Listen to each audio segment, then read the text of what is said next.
노후 망친 재혼, 73세 어머니의 후회의 눈물.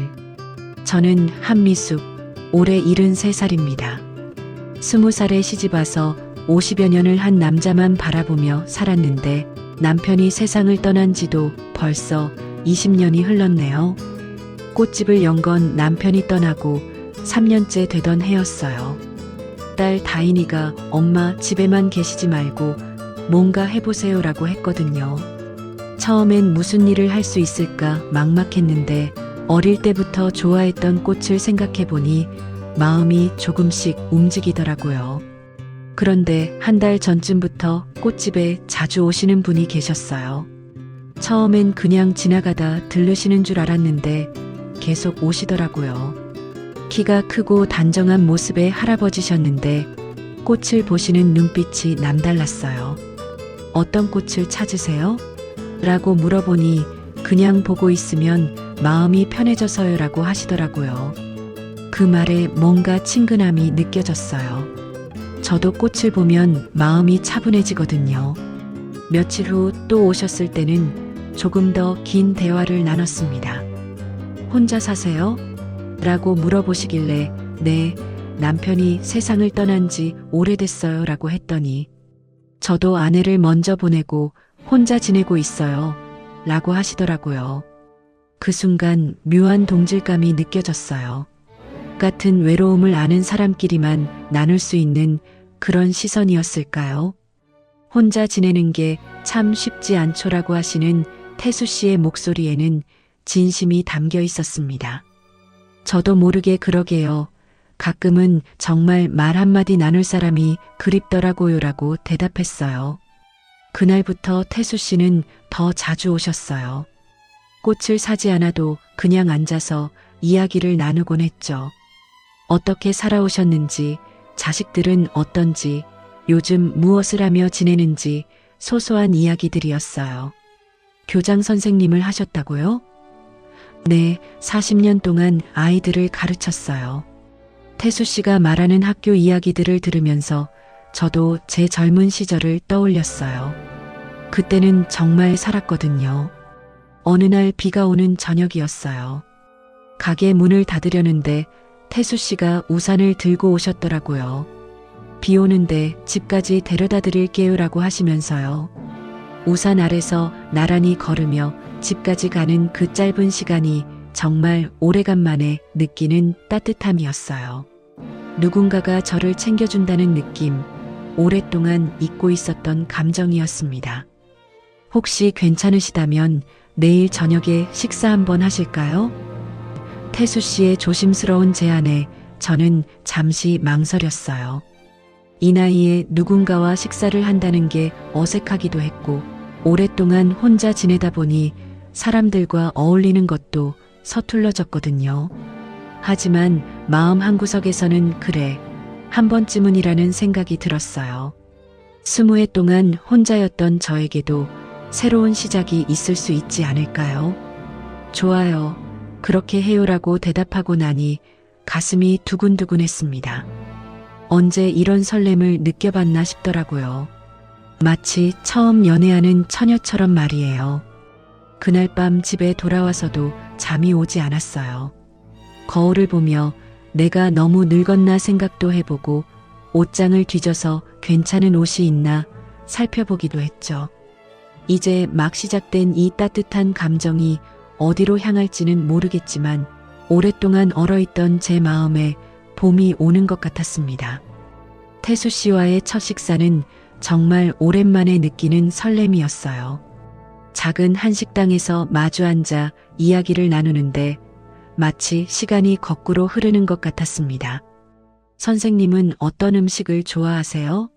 라고 물어보시는 태수 씨의 다정한 목소리에 제 마음이 스르르 녹았어요.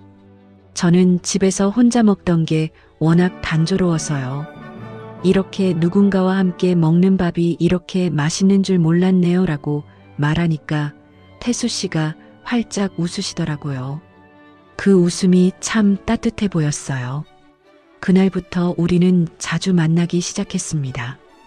일주일에 두세 번씩 만나서 공원을 산책하기도 하고 차 한잔하며 이야기를 나누기도 했죠. 태수 씨는 정말 신사다운 분이었어요. 항상 제 손을 잡아주시고 길을 건널 때면 팔짱을 끼고 천천히 걸어주셨거든요. 미숙 씨, 혹시 괜찮으시다면 우리 영화 한 편 보러 갈까요? 영화관이라니 남편과 함께 갔던 게 언제였나 기억도 안 나더라고요. 극장 안어둠 속에서 태수 씨 손을 잡고 앉아 있으니 제가 20살 처녀로 돌아간 기분이었어요. 어느 날 태수 씨가 조심스럽게 말씀하셨어요. 미숙 씨, 저와 함께 남은 인생을 보내실 생각은 없으세요?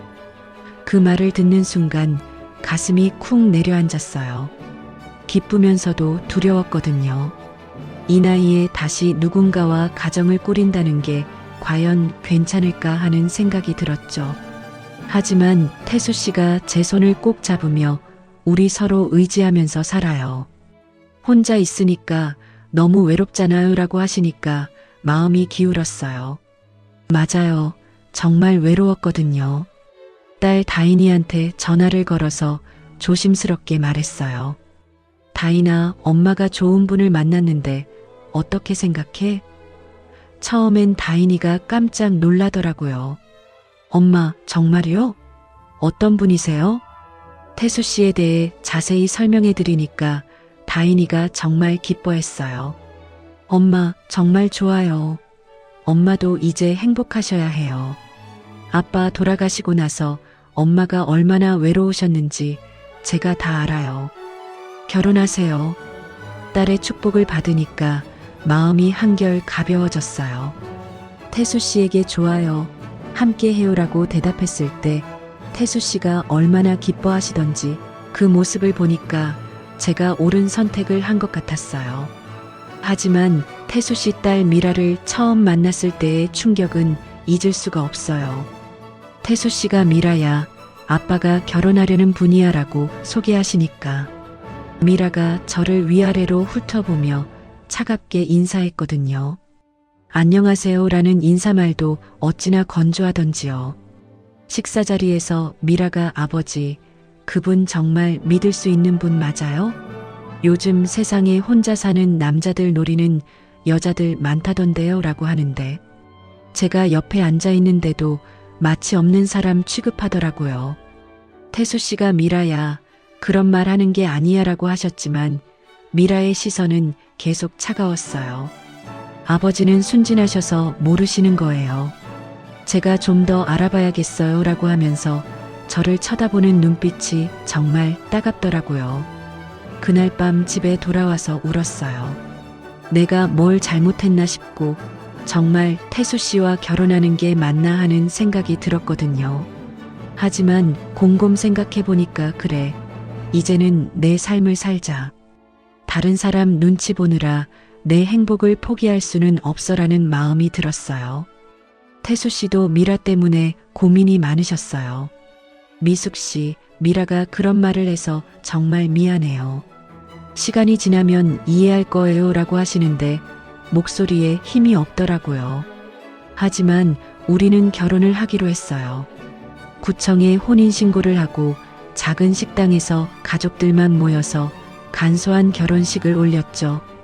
다인이가 해외에서 급히 들어와서 엄마 정말 예뻐요라고 하면서 꽃다발을 안겨주니까 눈물이 났어요. 미라는 결혼식 내내 표정이 어둡더라고요. 축하한다는 말 한마디 없이 아버지, 행복하세요라고만 딱 말하고는 일찍 자리를 떠났어요. 태수 씨가 미안해 하시는 모습이 안쓰러웠지만 그래도 저는 행복했어요. 웨딩드레스는 입지 않았지만 예쁜 한복을 입고 태수 씨 옆에 서니까 정말 새 출발을 하는 기분이었어요. 미숙 씨, 이제 우리 정말 가족이네요 라고 하시는 태수 씨의 말에 네, 서로 아끼면서 살아요라고 대답했죠. 신혼여행은 가지 않았어요. 대신 태수 씨 집으로 이사를 했거든요. 제 작은 집을 정리하면서 20년 동안에 혼자 살던 흔적들을 하나하나 챙기는데 뭔가 한 시대가 끝나는 느낌이었어요. 태수 씨 집은 제 집보다 훨씬 컸어요. 이제 당신이 이 집 주인이에요라고 하시면서 방마다 구경시켜 주시는데 정말 꿈만 같았어요. 거실 소파에 나란히 앉아서 이제 외롭지 않겠네요 라고 말하니까 태수 씨가 제 손을 꼭 잡으시더라고요. 첫날 밤엔 어색했어요.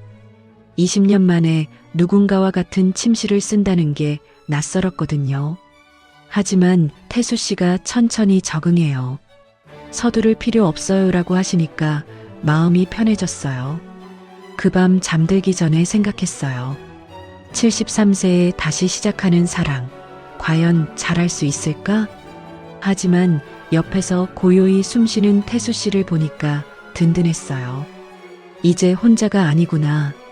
누군가 내 곁에 있구나 하는 안도감이 밀려왔죠. 아침에 일어나서 함께 아침밥을 먹는데 태수 씨가 오늘부터 행복한 우리 집이에요라고 하시더라고요. 그때는 정말로 그럴 줄 알았어요. 우리가 서로 아끼면서 평온하게 살 수 있을 거라고 믿었거든요. 새로운 시작이라는 건 이런 기분일까요? 가슴이 두근두근하면서도 설레고 불안하지만 희망이 가득한 그런 마음이었어요. 결혼 초기 한 달은 정말 행복했어요. 태수 씨는 여전히 다정한 남편이었거든요. 아침에 일어나면 잘 주무셨어요? 라고 물어보시고 제가 아침밥 준비하는 걸 도와주기도 하셨어요. 당신이 요리하는 모습 보니까 정말 좋네요 라고 하시면서 뒤에서 지켜보시는 모습이 참 사랑스러웠죠. 저녁에 함께 산책을 나가서 동네 한 바퀴 돌면서 이런저런 이야기를 나누는 시간도 좋았어요. 오늘 꽃집에서 어떤 일이 있었어요? 라고 물어보시고 제 하루 일과에 관심을 가져주시니까 정말 오랫동안 잊고 있던 따뜻함이었어요. 하지만 한 달쯤 지나면서부터 조금씩 달라지기 시작했어요. 처음엔 아주 사소한 것들이었죠. 미숙 씨, 식탁 위에 반찬이 너무 많은 것 같네요. 정갈하게 3가지 정도만 놓으면 어떨까요? 그때는 별로 이상하지 않았어요. 남자분들이 워낙 깔끔한 걸 좋아하니까 그러려니 했거든요. 네, 알겠어요 라고 대답하고 그 다음날부터는 반찬을 3가지만 차렸어요. 태수 씨가 이렇게 하니까 훨씬 보기 좋네요 라고 하시니까 제가 잘한 것 같아서 뿌듯하기도 했고요. 그런데 며칠 후에는 또 다른 이야기가 나왔어요. 당신 저녁에 TV 보시는 건 좋은데 소리가 너무 큰 것 같아요. 저는 조용한 환경에서 책을 읽는 게 좋거든요. 사실 전 TV 소리를 그렇게 크게 틀지도 않았어요. 평소보다 작게 틀고 있었는데도 그런 말씀을 하시더라고요. 죄송해요, 몰랐네요 라고 하면서 볼륨을 더 줄였죠. 그랬더니 이번엔 아예 끄는 게 어떨까요? 우리 대화나 더 많이 하면서 지내요라고 하시는 거예요. 처음엔 그것도 좋은 생각이라고 여겼어요.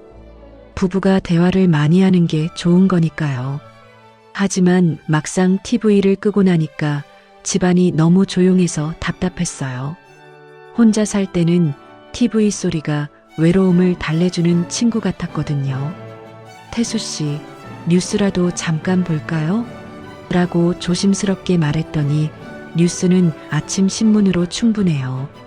TV는 정말 소음이에요 라고 단호하게 말씀하시더라고요. 그 말투에서 뭔가 다른 느낌이 들었어요. 전에는 부드럽게 제안하시던 분이 이젠 단정적으로 말씀하시는 거죠. 일주일이 더 지나자 집안 정리에 대한 이야기도 나왔어요. 미숙 씨, 제가 교장을 오래 해서 그런지 정리정돈에 좀 까다로운 편이에요.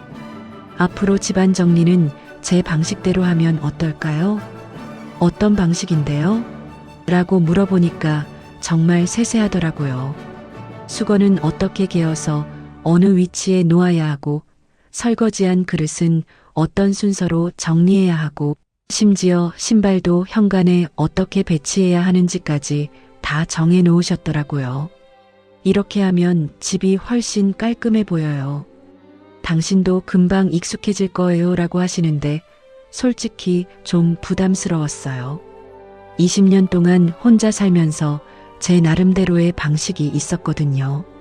하지만 네, 천천히 배워볼게요라고 대답했어요. 처음엔 그 규칙들을 따라하려고 정말 노력했어요. 수건 하나 개는 것도 태수 씨 방식에 맞추려고 했죠. 하지만 40년 넘게 몸에 밴 습관을 바꾸는 게 쉬운 일이 아니더라고요. 가끔 깜빡하고 예전 방식대로 하면 태수 씨가 다시 정리하시면서 이렇게 하는 게 맞아요라고 하셨어요. 그때부터 집안에서 눈치를 보기 시작했어요. 뭘 할 때마다 이게 태수 씨 방식에 맞나? 를 먼저 생각하게 되더라고요. 설거지를 할 때도, 빨래를 넣을 때도, 심지어 화장실을 사용한 후에도 태수 씨가 원하는 대로 했는지 확인하는 제 모습을 보니까 답답했어요. 어느 날 아침 제가 깜빡하고 반찬을 4가지 차렸어요. 태수 씨가 식탁을 보시더니 미숙 씨, 우리 약속했잖아요. 3가지만 놓기로라고 하시는 거예요. 그 말투가 마치 아이를 혼내는 교장 선생님 같더라고요. 죄송해요. 깜빡했네요. 라고 하면서 급하게 반찬 하나를 치웠는데 태수 씨가 앞으로는 이런 실수하지 마세요. 약속은 지켜야죠. 라고 하시더라고요. 그 순간 가슴이 답답해졌어요. 약속이라고 하시는데 제가 언제 약속했나 싶었거든요. 점점 더 힘들어졌어요. 태수 씨는 여전히 다정하게 말씀하시지만 그 속에는 꼭 지켜야 할 규칙들이 숨어 있었어요.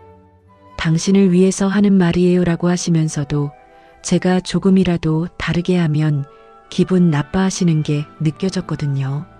특히 꽃집 일에 대해서도 간섭이 시작됐어요. 당신이 꽃집에서 너무 늦게 들어오는 것 같아요. 여자가 밤늦게 혼자 돌아다니는 건 좋지 않아요 라고 하시면서 꽃집 문 닫는 시간까지 정해주시더라고요. 손님이 늦게 오시는 경우도 있어서요 라고 말했더니 그런 손님은 과감히 돌려보내세요. 가정이 우선이잖아요 라고 하시는 거예요. 가정이 우선이라는 말은 맞는데 왜 제가 하고 싶은 일까지 포기해야 하는 건지 이해가 안 됐어요. 어느 날 저녁 친구 종만 아저씨가 꽃집에 들르셔서 차라도 한잔하자고 하셨어요. 오래간만에 만난 친구라 반가웠는데 집에 들어오니까 태수 씨 표정이 어둡더라고요. 누구랑 이야기하느라 이렇게 늦었어요? 라고 물어보시길래 꽃집 근처에 사는 종만 아저씨 아세요? 오래간만에 만나서 잠깐 이야기했어요 라고 했더니 앞으로는 그런 일 없었으면 좋겠네요. 결혼한 여자가 다른 남자와 그런 식으로 시간을 보내는 건 적절하지 않아요 라고 하시더라고요. 그 말을 듣고 정말 당황했어요. 종만 아저씨는 저보다 나이도 많고 그냥 동네 이웃이었는데 마치 제가 무슨 잘못을 한 것처럼 말씀하시니까 기분이 이상했거든요. 그런 뜻이 아니었어요 라고 해명하려 했지만 태수 씨는 당신은 순수해서 모르는 거예요. 제가 경험이 많으니까 제 말을 들어요 라고 하시더라고요. 그날 밤 잠자리에서 계속 생각했어요. 내가 뭘 잘못한 걸까? 정말 태수 씨 말이 맞는 건가? 하지만 한편으로는 나도 내 친구 정도는 만날 수 있는 거 아닌가 하는 생각도 들었어요. 점점 웃음이 사라져갔어요.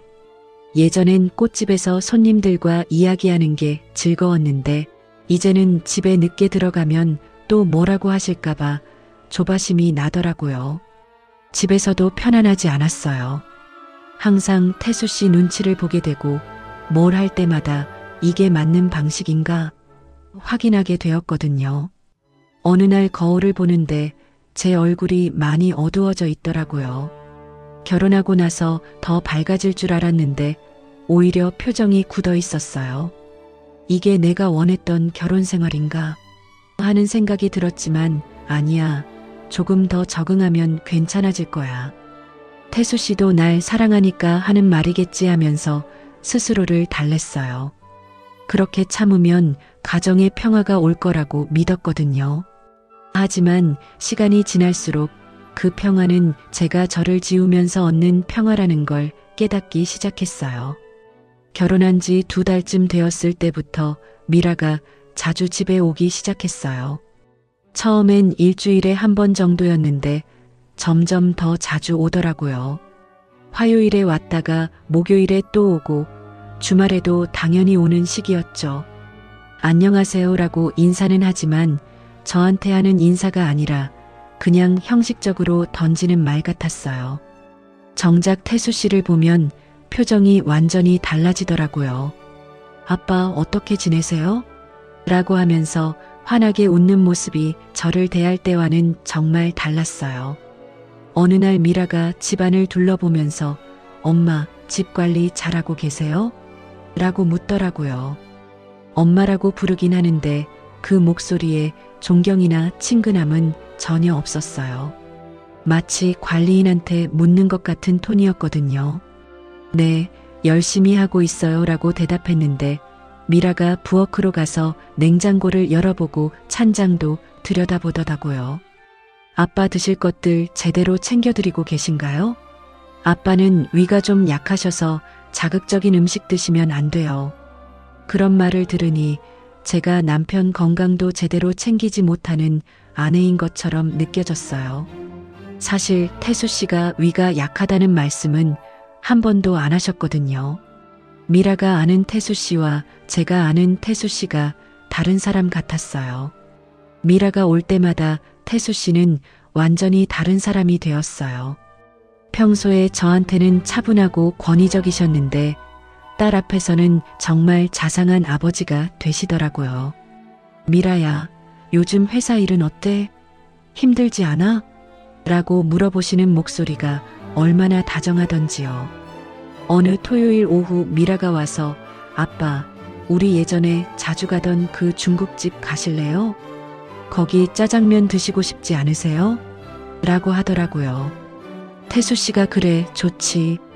미숙 씨도 함께 가실까요? 라고 하셨는데 미라가 아빠, 오늘은 우리 둘이만 가요. 오랜만에 아빠랑 단둘이 이야기하고 싶어요 라고 하는 거예요. 그 순간 정말 당황했어요. 저도 가족인데 왜 빼고 가는 거지? 하지만 태수 씨가 그럴까?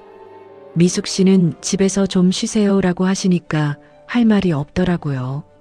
둘이 나간 후 혼자 집에 남아있는데 정말 기분이 이상했어요. 결혼하고 나서 더 외로워진 것 같은 기분이었거든요. 혼자 살 때는 그냥 외로웠는데 이제는 가족이 있으면서도 혼자인 그런 외로움이었어요. 저녁 늦게 둘이 들어왔는데 정말 즐거워 보이더라고요. 아빠, 정말 재미있었어요. 다음에 또 가요라고 하는 미라를 보면서 태수 씨도 활짝 웃고 계셨어요. 저는 어떻게 다녀오셨어요? 라고 물어봤지만 대답은 시큰둥했어요. 그런 일이 반복되기 시작했어요. 미라가 오면 아빠, 우리 옛날 이야기나 해요 하면서 제가 모르는 추억들을 계속 꺼내더라고요. 아빠 기억나세요? 제가 고등학교 때 아빠랑 등산 갔던 거? 그때 아빠가 김밥 사주셔서 정말 맛있게 먹었잖아요. 태수 씨도 그런 이야기만 나오면 표정이 완전히 달라지셨어요. 그래, 그때 내가 얼마나 기뻐했는지 몰라라고 하시면서 정말 행복해 보이시더라고요. 저는 그 대화에 끼어들 틈이 없었어요. 제가 없었던 시간의 이야기들이니까요. 어느 날은 미라가 아빠, 제가 만든 반찬 가져왔어요. 아빠 입맛에 맞게 만들었거든요 라고 하면서 큰 밑반찬 통들을 가져왔어요. 그러면서 저한테는 이제 반찬 만드는 수고 덜으시겠네요 라고 하더라고요. 표면적으로는 도움을 주는 것 같지만 왜 그렇게 기분이 나빴을까요? 마치 제가 만든 반찬은 아버지 입맛에 안 맞는다는 뜻으로 들렸거든요. 실제로 태수 씨도 미라가 가져온 반찬을 더 맛있게 드시는 것 같았어요. 제 물건들도 점점 구석으로 밀려나기 시작했어요. 처음엔 잠시만 여기 두고 나중에 정리하겠다면서 제 화장품들을 화장대 구석으로 옮기더니 나중에는 아예 작은 서랍장 맨 아래 칸으로 들어가더라고요. 거실 소파에 제가 놓아둔 무릎 담요도 이건 색깔이 소파랑 안 맞네요 라고 하면서 다른 곳으로 치워버렸어요. 대신 미라가 아빠 새로운 쿠션 사왔어요. 소파가 훨씬 고급스러워 보이죠? 라고 하면서 가져온 쿠션들로 소파를 장식했죠.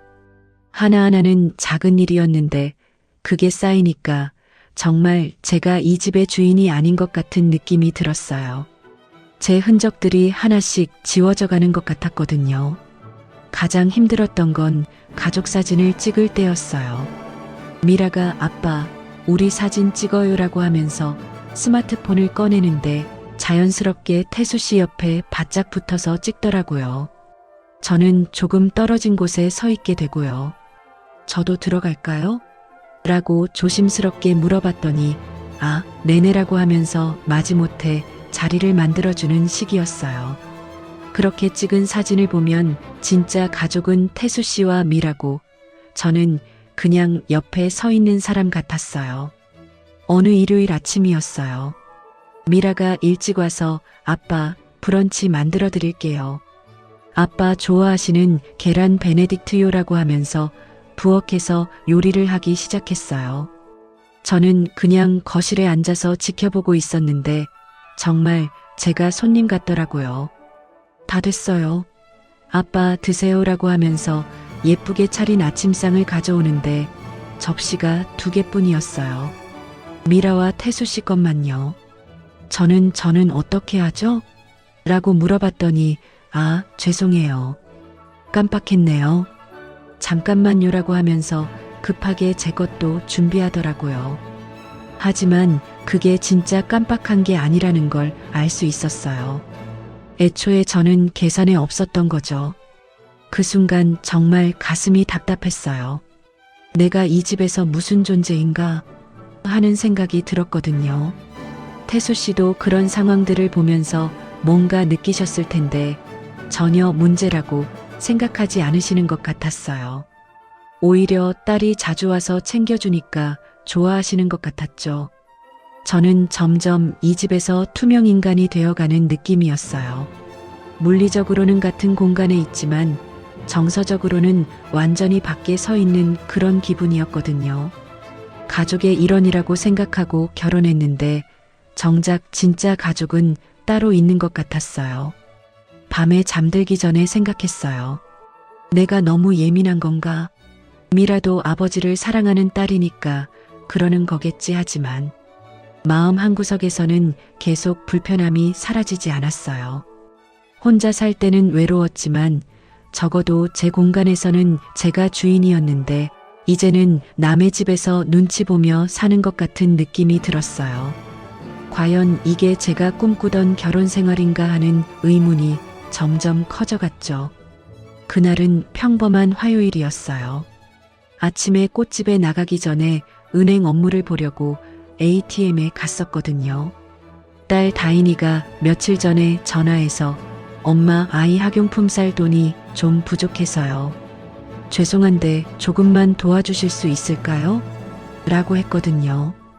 해외에 살면서 아이 둘을 키우는 게 쉽지 않다는 걸 알고 있었어요. 사위도 열심히 일하지만 생활비가 만만치 않다고 하더라고요. 그래서 얼마나 필요해? 라고 물어보니까 50만 원 정도면 될 것 같아요 라고 조심스럽게 말하더라고요. 제 용돈에서 50만 원 정도야 충분히 보낼 수 있는 금액이었어요. 태수 씨랑 결혼하면서 생활비 걱정은 많이 줄었거든요. 그래서 바로 송금해줬죠. 다이나 보냈다. 아이들한테 필요한 거 사주고 너무 미안해하지 말라고 문자까지 보냈어요. 그런데 그날 저녁 집에 들어가니까 분위기가 이상했어요. 태수 씨가 거실에 앉아 계시는데 표정이 평소와 달리 어둡더라고요. 그리고 소파에 미라가 앉아 있었는데 손에 뭔가 서류 같은 걸 들고 있었어요. 어서 오세요라고 인사했는데 대답이 없더라고요. 미라가 저를 쳐다보면서 앉으세요라고 하는데 그 목소리가 평소보다 훨씬 차가웠어요.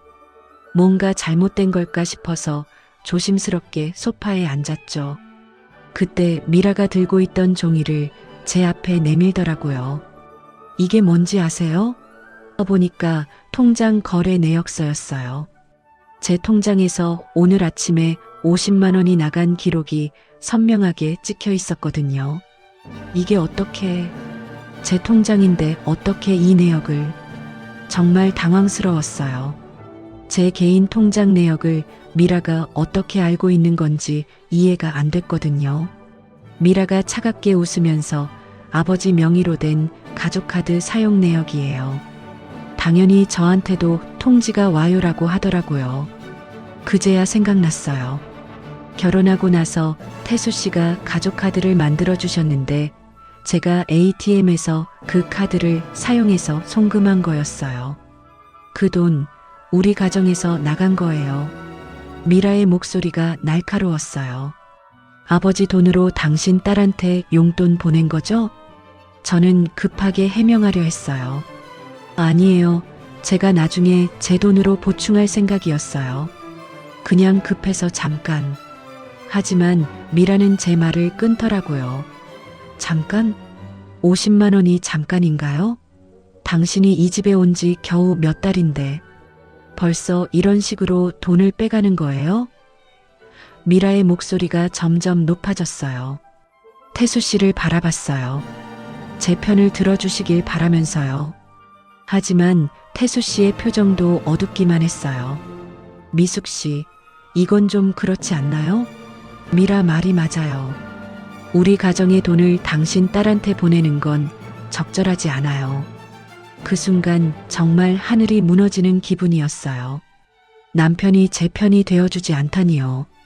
태수 씨, 저는 정말 나중에 갚으려고 했어요. 딸이 급하다고 해서. 하지만 태수 씨는 고개를 저으시더라고요. 미라가 계속 공격했어요. 지금까지 몇 번이나 더 있었을까요? 혹시 이것만이 아니겠죠? 제 가슴이 두근두근 뛰었어요. 사실 한두 번 더 있었거든요. 다인이가 아이들 병원비가 필요하다고 했을 때, 그리고 이사 비용이 부족하다고 했을 때 작은 금액들을 보낸 적이 있었어요. 아니에요.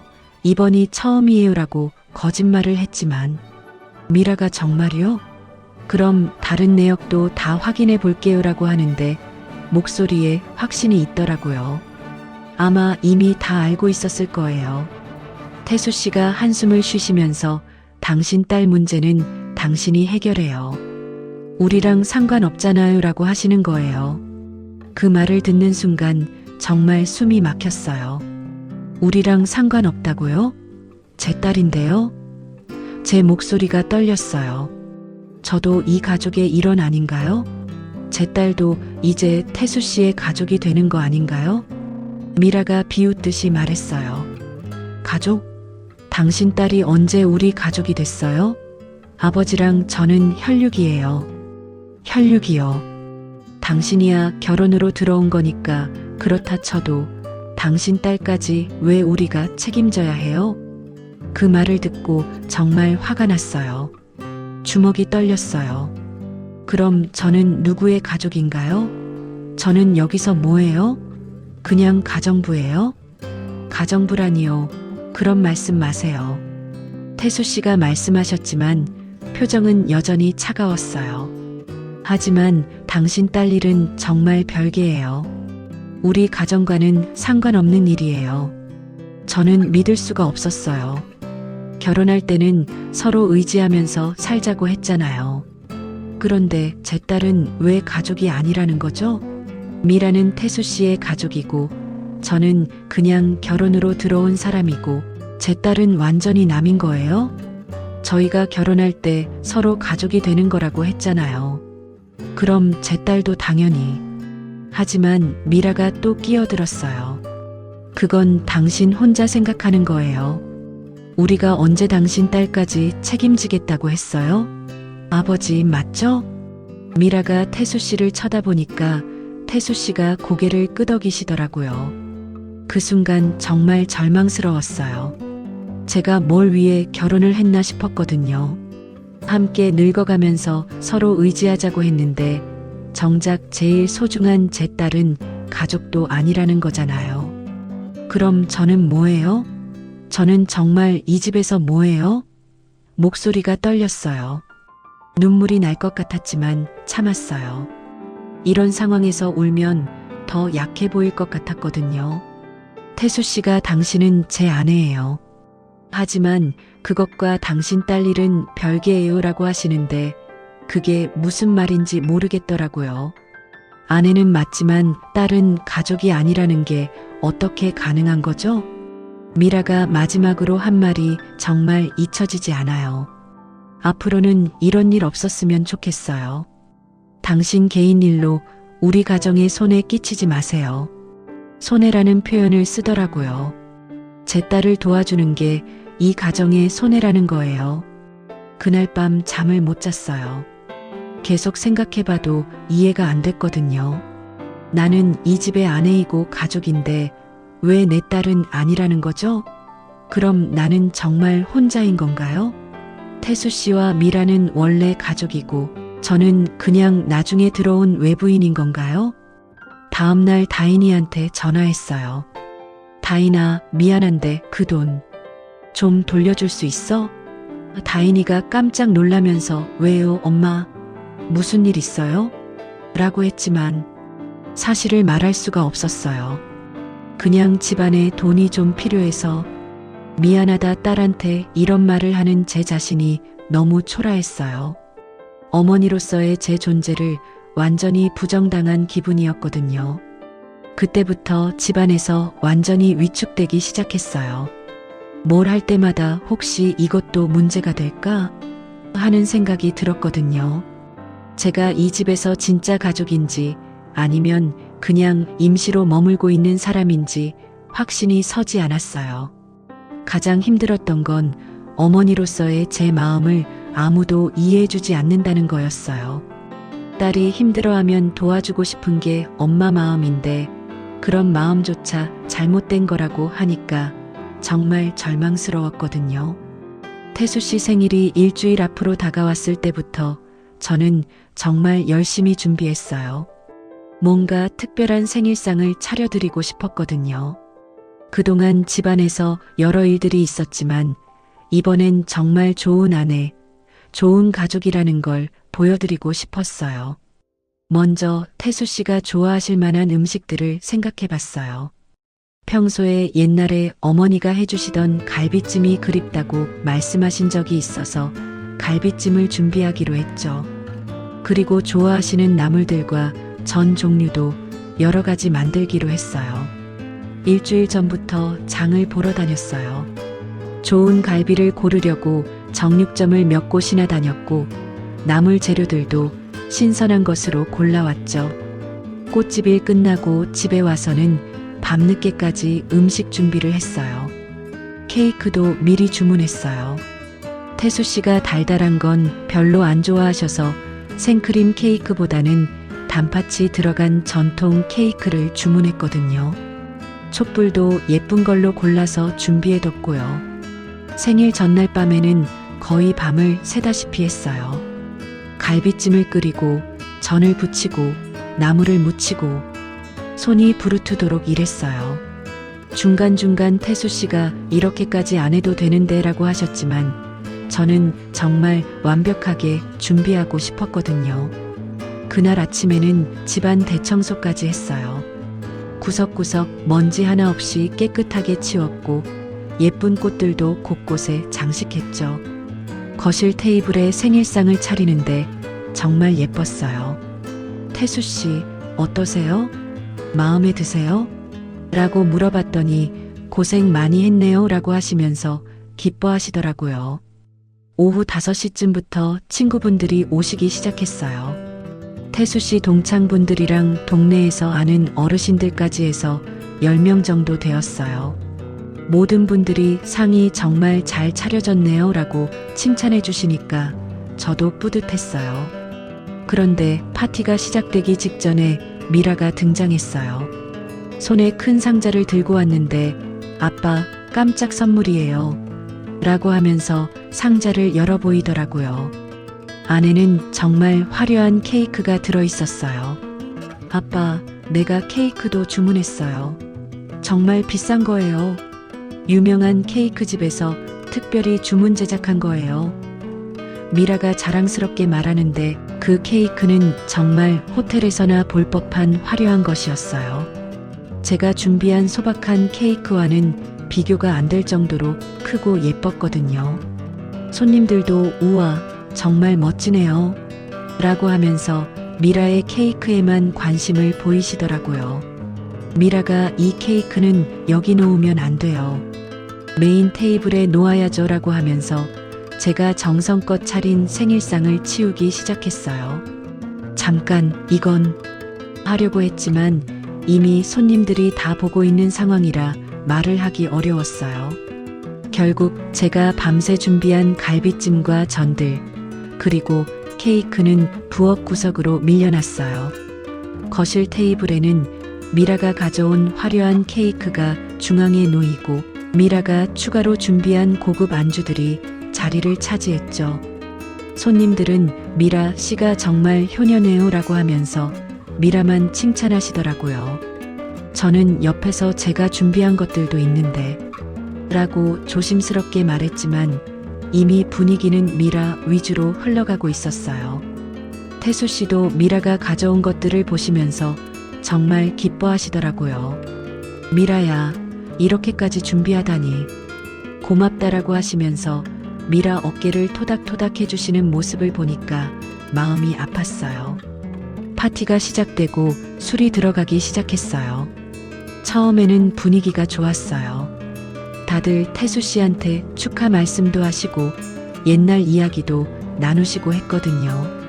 저도 옆에서 술과 안주를 챙겨드리면서 나름대로 역할을 하려고 했어요. 하지만 시간이 지나면서 태수 씨가 점점 취하기 시작했어요. 평소보다 목소리도 커지고 말씀도 많이 하시더라고요. 처음엔 재미있는 학교 이야기들을 하시다가 점점 다른 이야기로 넘어갔어요. 요즘 세상 참 빨라요. 나이 들어서도 새로운 걸 배워야 하고 하시다가 갑자기 제 쪽을 보시면서 아, 그래. 내가 요즘 꽃집 운영도 배우고 있어요 라고 하시는 거예요. 손님 중 한 분이 꽃집 운영을 배우신다고요? 라고 물어보시니까 태수 씨가 아니, 집사람이 꽃집을 하거든요. 그래서 가끔 도와주러 가요라고 하시더라고요. 그 말을 듣고 좀 이상했어요. 태수 씨는 제 꽃집에 도와주러 오신 적이 없거든요. 오히려 일찍 집에 들어오라고 하시는 편이었는데 왜 그런 말씀을 하시는지 모르겠더라고요. 술이 더 들어가니까 태수 씨가 더 이상한 말씀들을 하시기 시작했어요. 요즘 여자들 참 독립적이야. 나이 들어서도 자기 일하겠다고 하고 하시면서 제 쪽을 힐끗힐끗 보시더라고요. 미라가 아빠 술 그만 드세요라고 말렸지만 태수 씨는 멈추지 않으셨어요. 오히려 더 큰 소리로 내가 뭐하러 꽃집 여자 데리고 왔나? 라고 중얼거리시더라고요. 그 순간 정말 귀를 의심했어요. 꽃집 여자라고 하신 건가요? 저를 그렇게 부르신 건가요? 다른 손님들도 다들 저를 쳐다보면서 어색한 분위기가 되었어요. 손님 중 한 분이 태수 씨, 무슨 말씀이세요? 라고 하셨지만 태수 씨는 더 크게 아니, 집도 내 집이고 돈도 내 돈인데 꽃집에서 온 여자가 뭘 안다고 라고 하시는 거예요. 그 순간 정말 하늘이 무너지는 것 같았어요. 모든 손님들이 저를 보고 있는데 남편이 저를 꽃집 여자라고 부르면서 무시하는 말을 하다니요. 73년 인생에서 이런 굴욕은 처음이었어요. 미라가 아빠 정말 그만해요라고 하면서 태수 씨를 말렸지만 이미 돌이킬 수 없는 말들이 다 나온 후였어요. 손님들도 어떻게 반응해야 할지 몰라 하시며 어색하게 웃고 계셨어요. 저는 그 자리에서 벌떡 일어났어요. 더 이상 참을 수 없었거든요. 죄송합니다. 제가 기분이 좀 안 좋아서 먼저 들어가겠어요 라고 하고 방으로 들어갔죠. 방문을 닫고 침대에 앉으니까 눈물이 쏟아졌어요. 정말 억울하고 분했어요. 밤새 정성껏 준비한 생일상도 제 마음도 모두 무시당한 기분이었거든요. 무엇보다 다른 사람들 앞에서 그런 모욕을 당한다는 게 견딜 수 없었어요. 거실에서는 계속 파티가 이어지고 있었어요. 웃음소리도 들리고 미라가 뭔가 설명하는 소리도 들렸어요. 아마 태수 씨가 취해서 한 말이라고 변명하고 있었을 거예요. 하지만 술에 취해서 한 말이라고 해도 그게 진심 아닌가요? 평소에 저를 어떻게 생각하고 계셨는지 그대로 드러난 거 아닌가요? 꽃집 여자. 그 말이 계속 귓가에 맴돌았어요. 그날 밤 손님들이 다 가신 후에도 태수 씨는 저한테 사과 한마디 없었어요. 그냥 술을 너무 많이 마셨네라고 하시면서 잠자리에 드셨어요. 저는 그날 밤 한잠도 못 잤어요. 계속 생각해 봤거든요. 내가 정말 이 집에서 꽃집 여자일까? 아내가 아니라. 그리고 내가 왜 이런 굴욕을 당하면서까지 여기 있어야 하지? 하는 생각이 끝없이 떠올랐어요.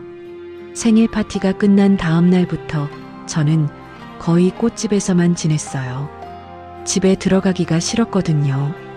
태수 씨 얼굴을 보면 그날 밤 일이 생각나서 가슴이 답답해졌어요. 꽃집 여자라는 말이 계속 귓가에 맴돌았고요. 꽃집에 앉아서 멍하니 있는 시간이 많아졌어요. 손님이 와도 예전처럼 밝게 웃을 수가 없었어요. 어떤 꽃을 찾으세요? 라고 물어보면서도 마음은 다른 곳에 있었거든요. 정말 제가 그냥 꽃집 여자일까? 아내도 아니고 가족도 아닌 그냥 꽃이나 파는 여자일까? 하는 생각이 계속 들었어요. 어느 날 오후 꽃들에 물을 주다가 문득 거울에 비친 제 모습을 봤어요. 언제부터인가 제 얼굴에서 웃음이 사라져 있더라고요.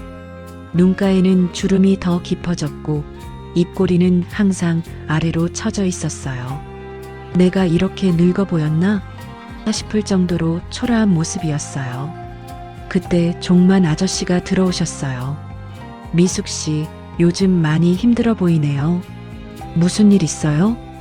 평소보다 조심스럽게 물어보시더라고요. 아니에요. 괜찮아요라고 대답했지만 목소리에 힘이 없었어요.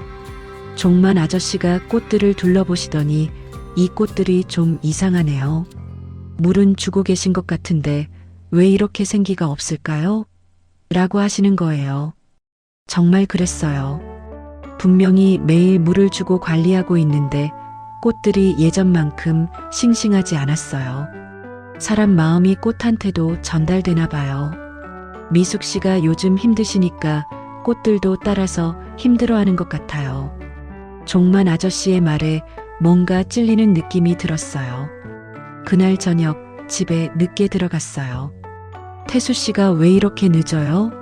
저녁은 준비 안 하세요? 라고 하시는데 그 말이 왜 그렇게 서운하게 들리는지 모르겠더라고요. 죄송해요. 금방 준비할게요 라고 하면서 부엌으로 갔는데 눈물이 났어요. 며칠 후 또 종만 아저씨가 오셨어요. 이번엔 차라도 한잔하자고 하시면서 꽃집 앞 벤치에 앉았어요. 미숙 씨, 솔직히 말해봐요. 뭔가 잘못되고 있어요. 네가 사라지고 있어. 제가 사라진다고요? 그래요. 예전에 미숙 씨는 어디 가고 지금은 그냥 빈 껍데기 같아요.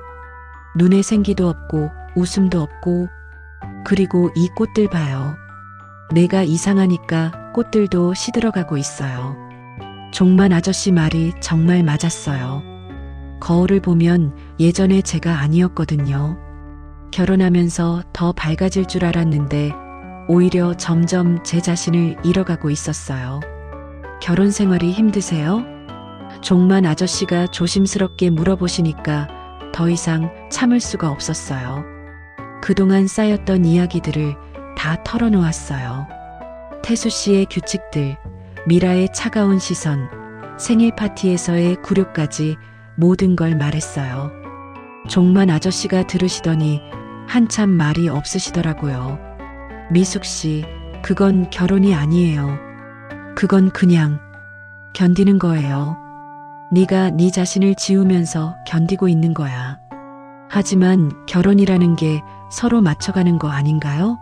맞춰간다는 건 서로가 조금씩 변하는 거지. 한 사람만 완전히 사라지는 게 아니에요.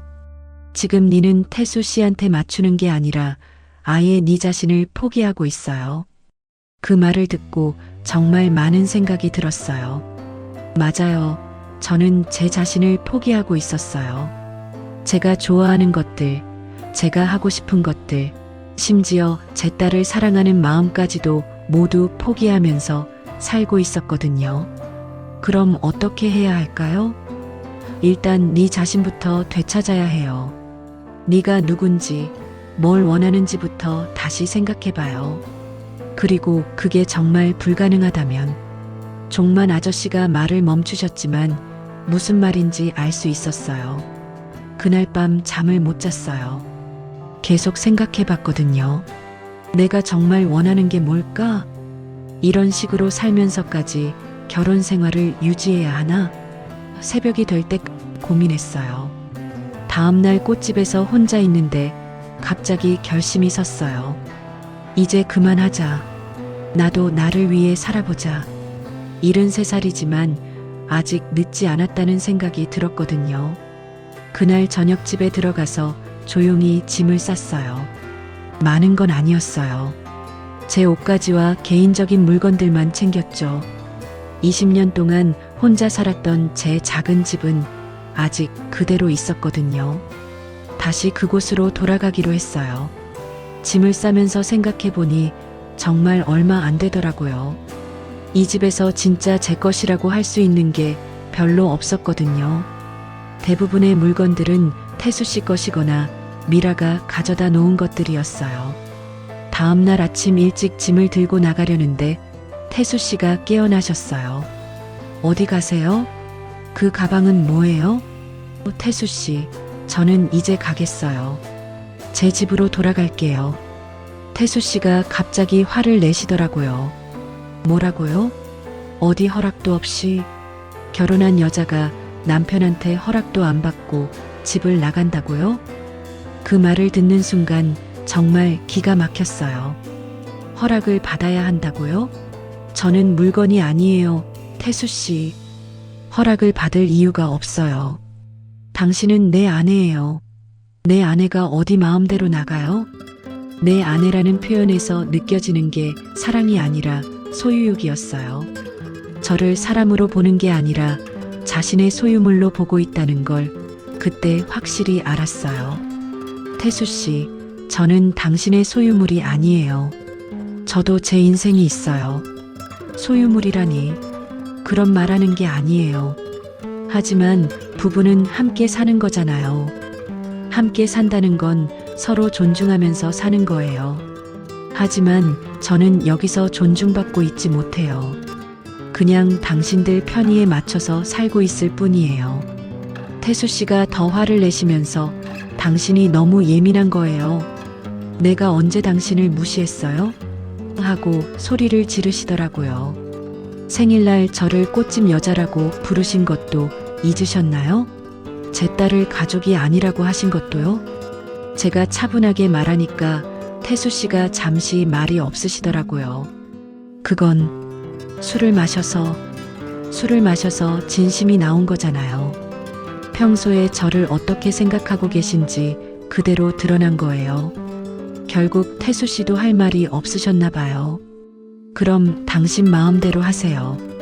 하지만 후회하게 될 거예요 라고 하시면서 돌아서셨어요. 저는 그 길로 집을 나왔어요. 짐을 들고 문을 나서는데 정말 홀가분한 기분이었어요. 물론 불안하기도 했지만 오랫동안 누르고 있던 무거운 짐을 내려놓은 것 같은 느낌이었거든요. 제 작은 집으로 돌아가는 길에 꽃집에 들렀어요. 종만 아저씨가 결심하셨구나 라고 하시면서 따뜻하게 웃어주시더라고요.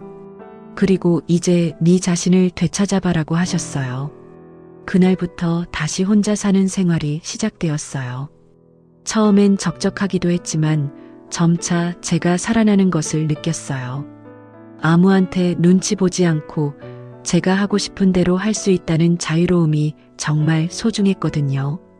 집을 나온 지 일주일이 지났을 때였어요.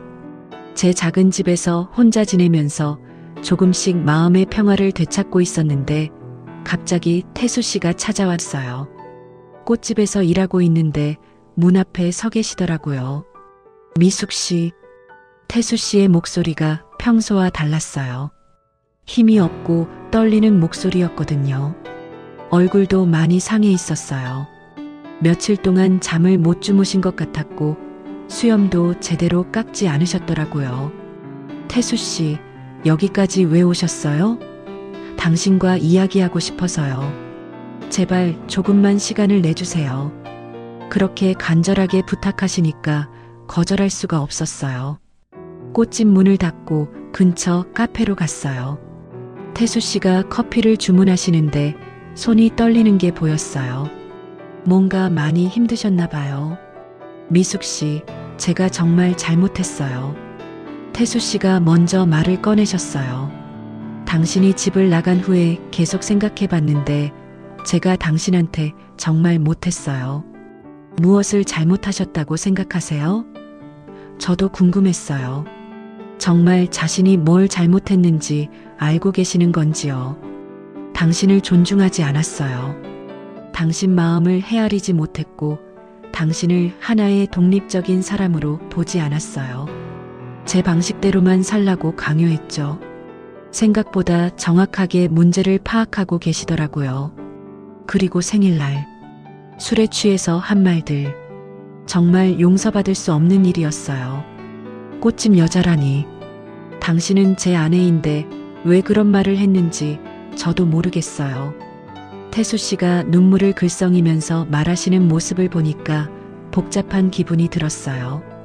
화가 나면서도 한편으로는 안쓰럽기도 하고요.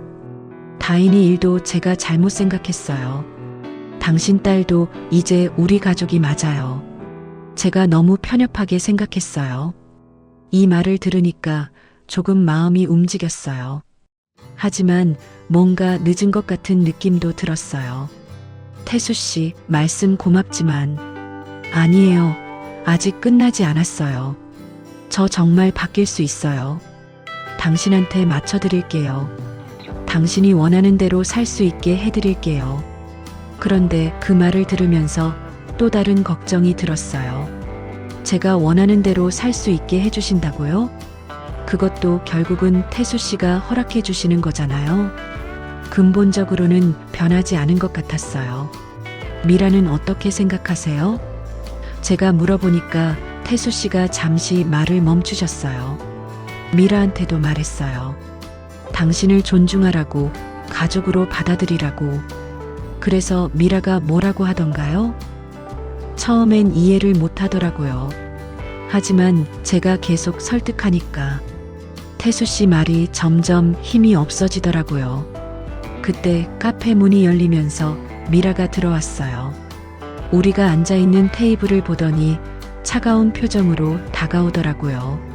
아버지, 여기서 뭐 하세요? 미라야, 너도 와서 앉아라. 우리 이야기하자.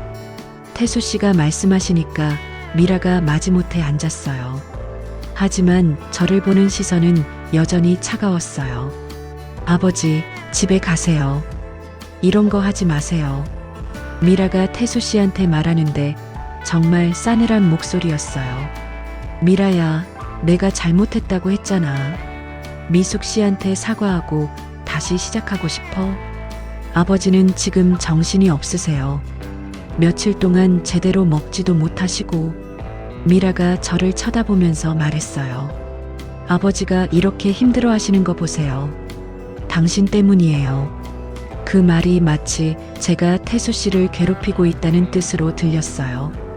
미라 씨, 저도 힘들었어요. 당신들이 저를 어떻게 대했는지 아세요? 저희가 어떻게 대했다고요? 아버지 집에서 편하게 살게 해드렸잖아요.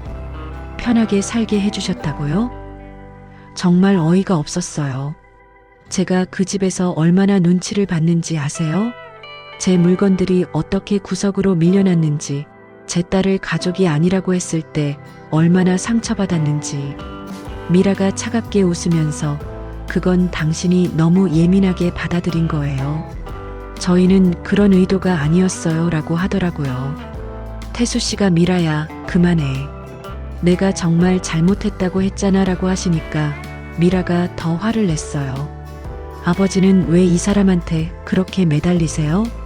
아버지 곁은 제가 지켜요. 이 사람 없어도 저희 잘 살 수 있어요. 그 순간 미라가 저를 보면서 차갑게 속삭였어요. 당신 자리는 없어요. 아버지는 제가 돌볼게요. 당신은 그냥 당신 길 가세요. 태수 씨가 미라야 하고 소리쳤지만 미라는 이미 자리에서 일어나고 있었어요. 아버지, 집에 가요. 이런 쓸데없는 일 그만하시고. 그러면서 태수 씨 팔을 잡아당기더라고요. 태수 씨가 제게 미숙 씨, 미라가 저래도 신경 쓰지 마세요. 저는 정말 당신이 필요해요라고 하셨어요.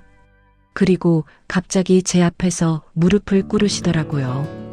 카페 안에 다른 손님들이 모두 저희를 쳐다봤어요. 정말 당황스러웠어요.